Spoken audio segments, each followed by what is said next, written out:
President Trump ordered the Pentagon to resume testing of nuclear weapons on what he called an equal basis with other countries. Now, this would break a decades-long U.S. pause on nuclear testing, stretching back to the end of the Cold War. The announcement came moments before Trump walked into a meeting with Chinese President Xi Jinping in South Korea. CBS News senior national security correspondent Charlie D'Agata joins us live. Charlie, thank you so much for joining us on 24/7 today. With the U.S. being a global superpower, what kind of message does this send to the rest of the world? You use the word message because that may be what this is all about. So Pentagon sources I spoke to, it's the first they'd heard of it. That doesn't mean they haven't been alerted. What got my attention is the process will begin immediately. You mentioned decades ago, the last time the United States tested a nuclear weapon was September of 1992 in Nevada, and pretty much that has been the case. There's been a moratorium on testing around the world, including Russia and China, with the notable exception of North Korea.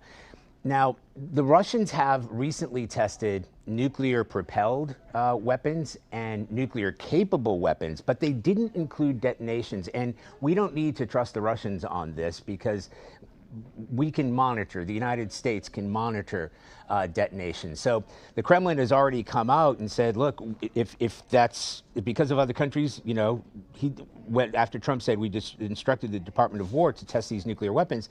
The Kremlin said, well, if that's the case, we're going to have to review our own nuclear weapons testing. I also have to clear up, he said the United States has more nuclear weapons than anybody. That is untrue. The Russians have more. Technically, it really doesn't matter in general terms because mutually assured destruction.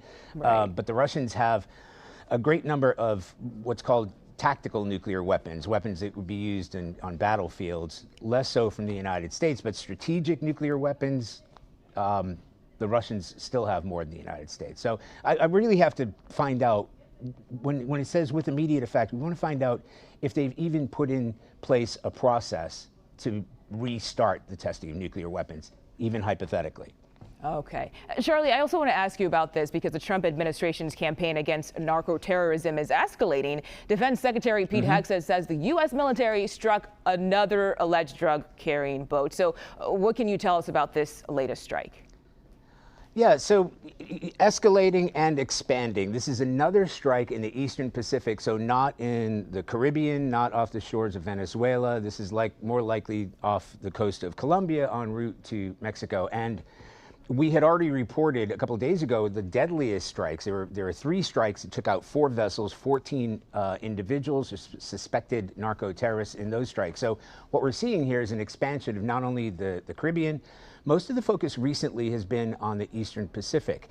And as we've reported before, they've already got 8 or 9 warships in that region, including a submarine, including F-35 fighter jets.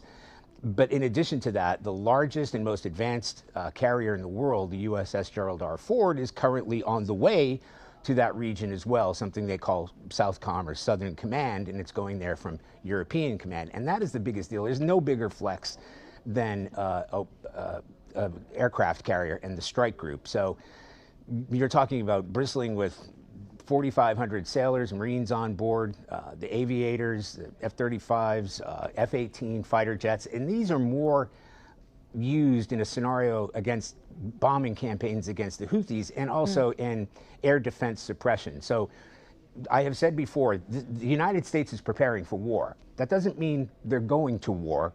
They're certainly putting the things in place to prepare for that. And that is what the U.S. military is all about. That's what the Pentagon's about.